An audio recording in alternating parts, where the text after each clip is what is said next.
Mes amis, bonjour, on se retrouve aujourd'hui pour une nouvelle vidéo.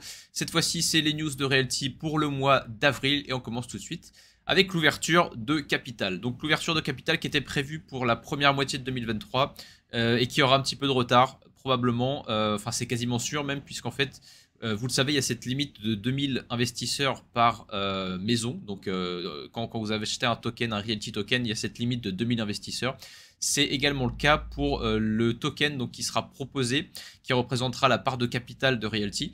Et pour éviter ça, eh bien, il faut changer de structure, tout simplement. Donc ça va prendre un petit peu plus de temps. C'est toujours prévu pour 2023, mais ne l'attendez peut-être pas pour le mois de mai ou le mois de juin. Et justement, pour éviter ça, il va y avoir un dewaitlist qui sera proposé. Donc c'est-à-dire que les utilisateurs pourront se dewaitlister des biens immobiliers.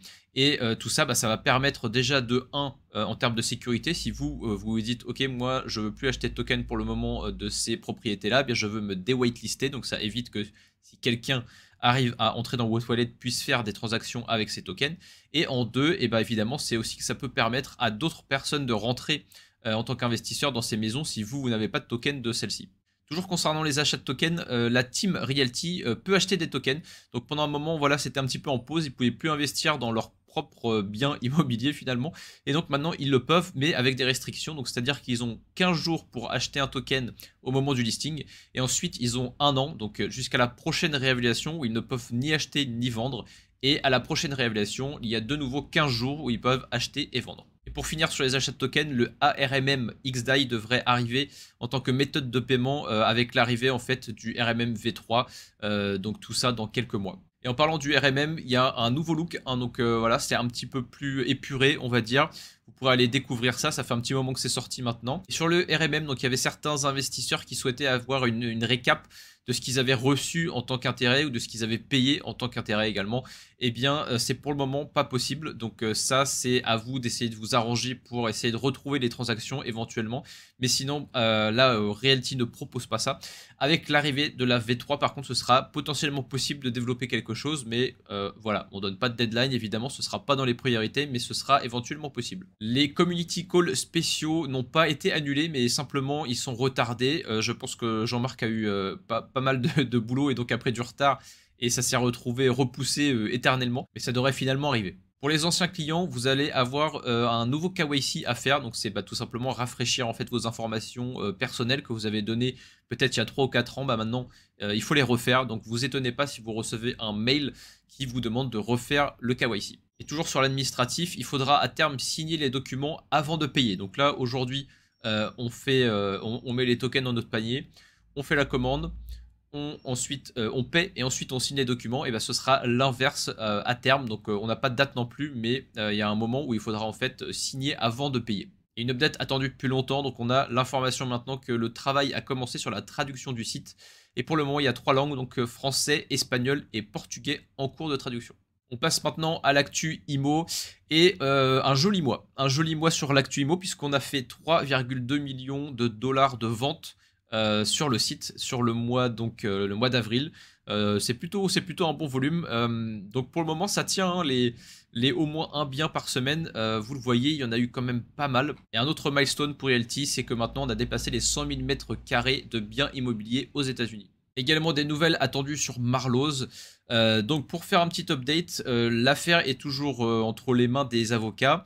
Il y a un lease pendens qui a été mis sur la propriété. Donc là, c'est-à-dire que le propriétaire donc qui souhaitait vendre et qui ensuite ne voulait plus vendre, mais maintenant il a un petit peu les mains liées, c'est-à-dire qu'il ne peut pas vendre sa propriété à quelqu'un d'autre que Realty. C'est-à-dire que même si quelqu'un vient et double l'offre et dit je vous la prends tout de suite, eh bien il ne peut pas à cause de sa lease pendens. Donc là, il est les mains liées. Voilà, c'est vraiment l'expression parfaite. Il peut pas faire grand-chose. Et si jamais ça traîne, si jamais ça dure 6 mois, 1 an, donc ce qu'on n'espère pas, normalement c'est censé aller plutôt rapidement. En tout cas, Realty est plutôt optimiste sur la situation.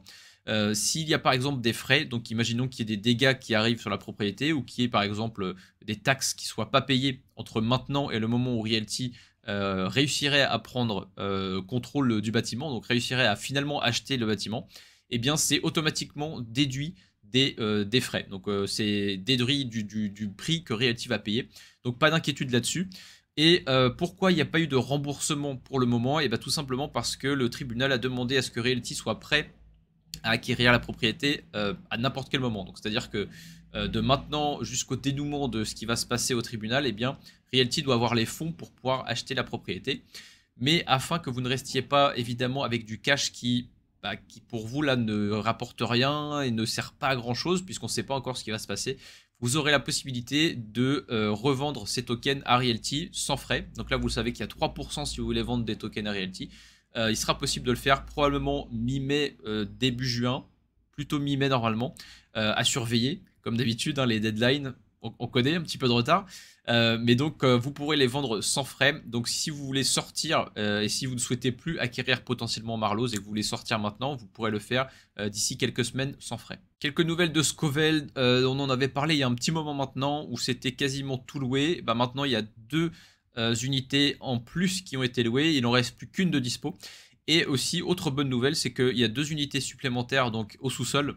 Voilà, vous voyez ici au sous-sol, en fait, il y a 2 unités qui peuvent être aménagées. Et donc ça, la construction, la rénovation a commencé. Quelques nouvelles également du Panama où il est annoncé que les premières propriétés devraient arriver courant mai-juin, voilà, fin mai, début juin. Donc à surveiller le Panama, donc qui sera le prochain pays d'investissement pour Realty. Et quelques nouvelles de Roofstock également, puisqu'il y a eu une propriété et rien depuis.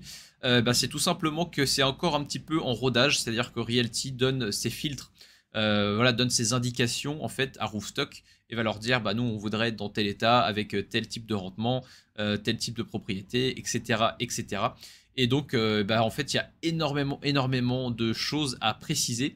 Et il faut savoir aussi que Realty va ensuite visiter le bien. Donc c'est pas non plus un truc clé en main, c'est-à-dire que Roofstock va dégrossir le boulot évidemment, hein, c'est quand même une grosse part de recherche pour eux, mais derrière il y a quand même Realty qui se déplace et qui va aller voir sur place ce qui se passe et ensuite dire oui ou non, est-ce qu'on fait une offre ou pas, est-ce qu'on acquiert le bien ou pas. Donc voilà pourquoi ça prend un petit peu de temps et qu'il n'y a pas plus de biens pour le moment, mais c'est encore en rodage, ça devrait arriver. Et les développements seront plutôt faits sur Atlanta et également 2 autres États. Voilà pour les news du mois, j'espère que ça vous aura plu. Je vous invite comme d'habitude à follow la chaîne, le Twitter, le Discord. Et puis sinon, on se retrouvera très bientôt pour une nouvelle vidéo.